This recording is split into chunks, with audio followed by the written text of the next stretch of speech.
मूर्ख पंडित। एक बार की बात है, चंदरपुर गांव में एक गरीब ब्राह्मण बूढ़ी रहती थी। उसके 4 पुत्र थे, केशव, चंदन, गौतम और आनंद। एक दिन बूढ़ी माँ अपने 4 पुत्रों को अपने पास बुलाती है। मेरे 4 पुत्रों, अब मैं बहुत बूढ़ी हो गई हूँ। तुम 4 बड़े हो गए हो। मेरे पास तुम्हें देने के लिए कुछ भी नहीं है। तुम तो जानते ही हो, बहुत कम आयु में तुम्हारे पिताजी मुझे छोड़कर चले गए थे। मैंने बहुत मेहनत करके तुम 4 को बड़ा किया है। अब जब तुम खुद अपना अच्छा बुरा सोचने को योग्य हो गए हो, तो मरने से पहले तुम्हारे पिताजी ने तुम्हारे लिए जो आदेश मुझे दिया था, उसे आज मैं तुम्हें बताना चाहती हूँ मेरे पुत्रों। 4 भाई ये सुनकर खुश हो जाते हैं। ये आप क्या बोल रही हो माँ? आखिर क्या आदेश दिया था पिताजी ने तुम्हें? बताओ हमें। हाँ माँ, बताओ, तुम किस आदेश की बात कर रही हो? ऐसा कौन सा आदेश है जिसे पिताजी हमें देकर गए माँ? बेटा, तुम्हारे पिताजी ने तुम 4 को ये आदेश दिया था कि जब तुम 4 बड़े हो जाओ तो यहाँ से कोसों दूर एक जंगल है जिसमें जोगी भैरव नंदा रहा करते हैं। जब तुम 4 बड़े हो जाओ तो तुम्हारी जो भी इच्छा होगी वो तुम उनसे मांग लेना।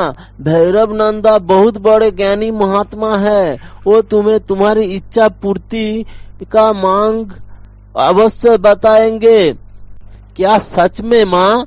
अगर ऐसा है तो हम अवश्य ही जोगी भैरव नंदा के पास जाएंगे और जो भी मांग वो हमें हमारी इच्छा पूर्ति के लिए बताएंगे, उसे हम 4 भाई अवश्य अपनाएंगे माँ।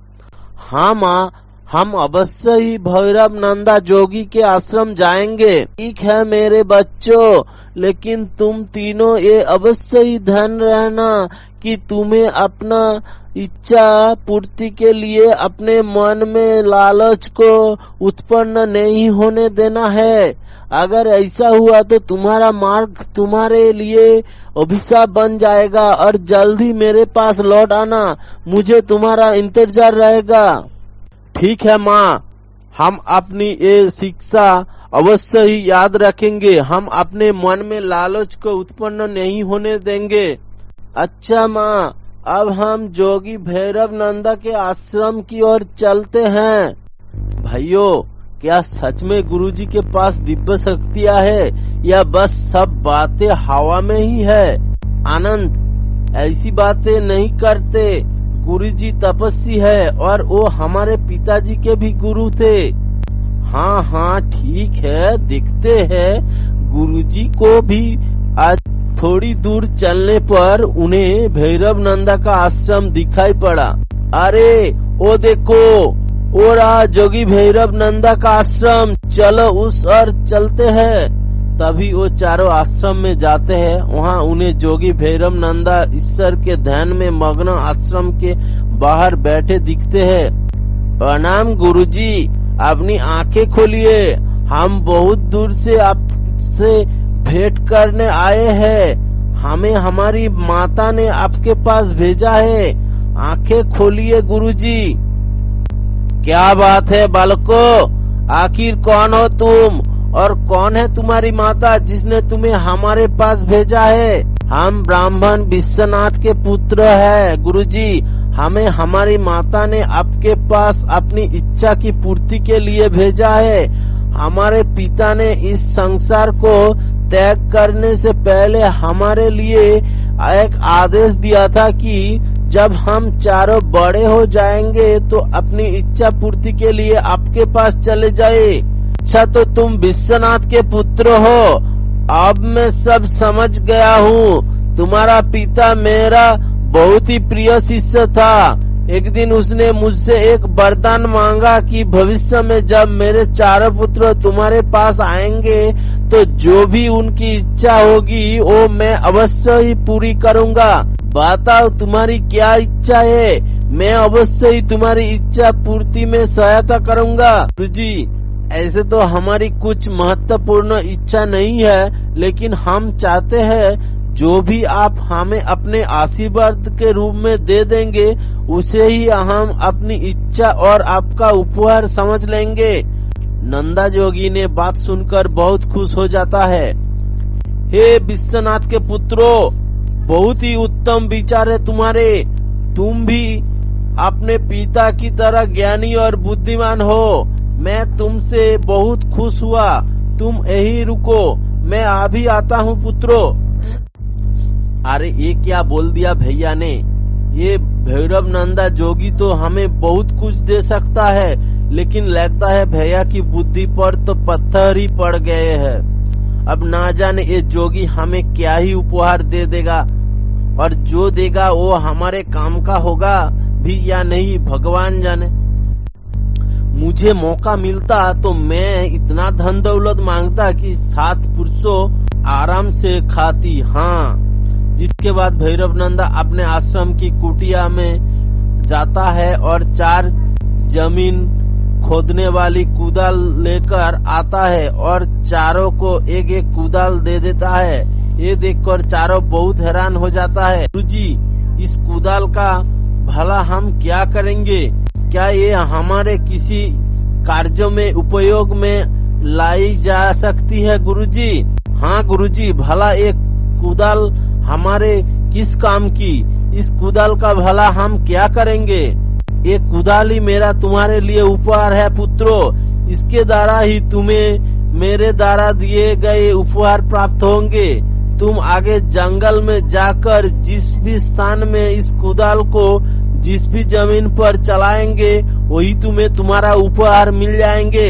लेकिन पुत्रों, ये ध्यान रखना, ज्यादा अधिक उपहार की अपेक्षा मत करना, वरना तुम्हारा सर्वनाश हो जाएगा। ठीक है गुरुजी, हम आपकी ये बात अवश्य ही ध्यान में रखेंगे।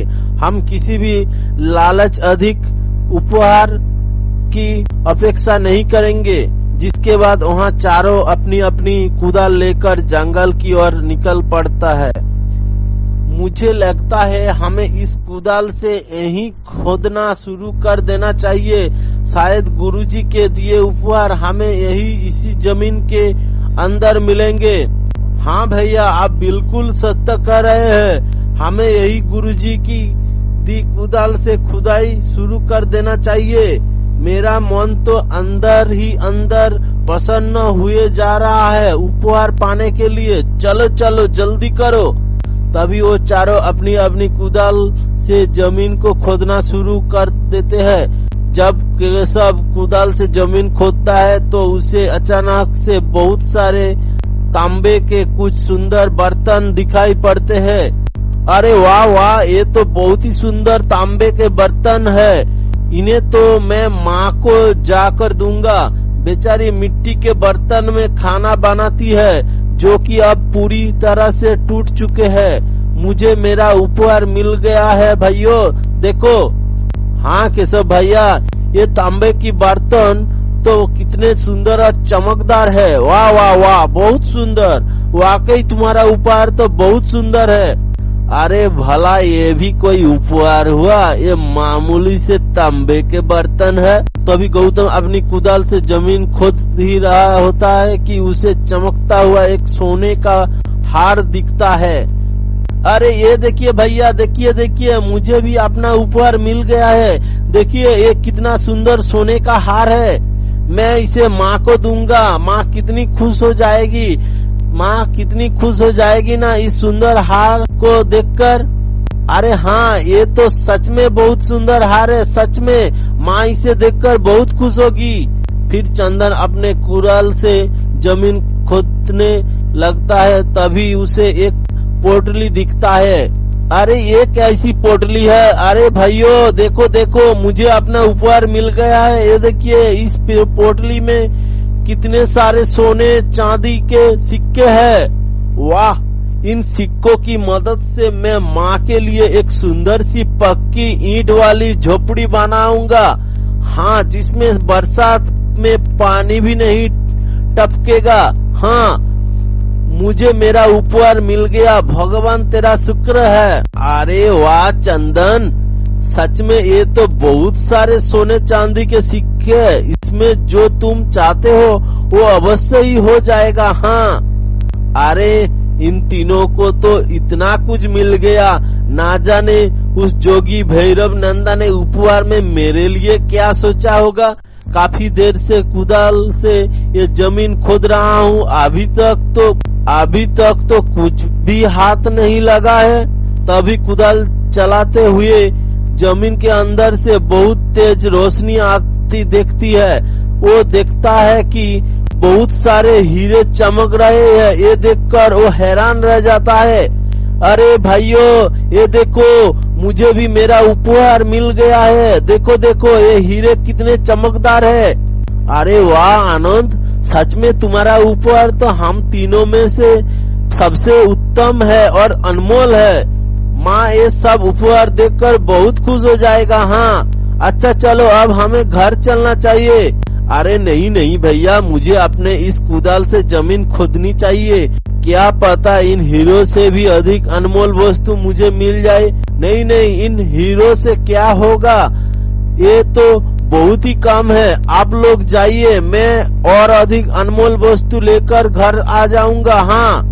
आनंद की बात सुनकर तीनों भाई बहुत हैरान हो जाते हैं। अरे आनंद, ये तुम क्या बोल रहे हो, ये बिल्कुल भी उत्तम नहीं है। याद नहीं गुरुजी ने क्या कहा था, हमें जो भी उपहार मिला है उसमें ही संतुष्ट होना चाहिए, अधिक की चाह नहीं करनी चाहिए। अगर हम में से कोई भी ऐसा करेगा तो परिणाम अच्छा नहीं होगा। हाँ आनंद, भैया सत्य ही बोल रहे हैं। चलो अब हमें घर की ओर लौट जाना चाहिए, माँ हमारा इंतजार कर रही होगी। नहीं भैया, मैं बस इन हीरो को लेकर माँ के पास नहीं जाऊंगा। मुझे और अधिक और अनमोल उपहार की तलाश है। मुझे विश्वास है वो मुझे इसी जमीन के अंदर मिलेगा। इतने में कम धन से मेरा कुछ नहीं होने वाला। मुझे तो बहुत सारा धन चाहिए जो कि यहाँ जमीन के अंदर जरूर दफन है। तुम लोग जाओ माँ के पास, मैं अपनी कीमती और बहुमूल्य उपहार लेकर रहूंगा। हाँ। वो खोदने लगता है। काफी देर तक जमीन खोदने के बाद उन्हें जमीन में एक बहुत बड़ी सुरंग दिखाई देती है और अचानक से आनंद के हाथों से कुदाल छूटकर उस सुरंग में गिर जाता है, जिसकी वजह से आनंद का पैर फिसल जाता है और आनंद चिल्लाता हुआ उस सुरंग के अंदर गिर जाता है। अरे बाबा बचाओ मुझे, ये क्या हो गया, मेरा अनमोल उपहार बचाओ बचाओ। तभी ये दृश्य देखकर उसके तीनों भाई ने हैरान हो जाता है। ये तुमने क्या कर दिया आनंद, अपने लालच के कारण तुम अपनी ही बनाई सुरंग में गिर गया। इसीलिए ही भैरव नंदा गुरुजी ने ये कहा था कि तुम्हारा लालच ही तुम्हारे सर्वनाश की ओर ले जाएगा। ये तुमने क्या कर दिया आनंद। अरे मेरे भाई, तुम्हें तुम्हारा लालच ले डूबा। अब हम क्या करेंगे, वापस आ जाओ भाई, भाई बाहर आ जाओ मेरा प्यारा भाई। और तीनों भाई फुट फुट कर रोने लगते हैं। किसी ने सच ही कहा है कि हमें धैर्य और सब्र से काम लेना चाहिए। लालच विनाश का कारण है। वहाँ अगर आनंद कम धन में संतुष्टि कर लेता तो उसे मौत के मुंह में जाना नहीं पड़ता। थैंक यू दोस्त, आप लोग मेरा वीडियो देखने के लिए, और इस वीडियो को जरूरत से ज्यादा लोगों को शेयर कीजिए, कमेंट कीजिए एंड सब्सक्राइब जरूर कीजिए।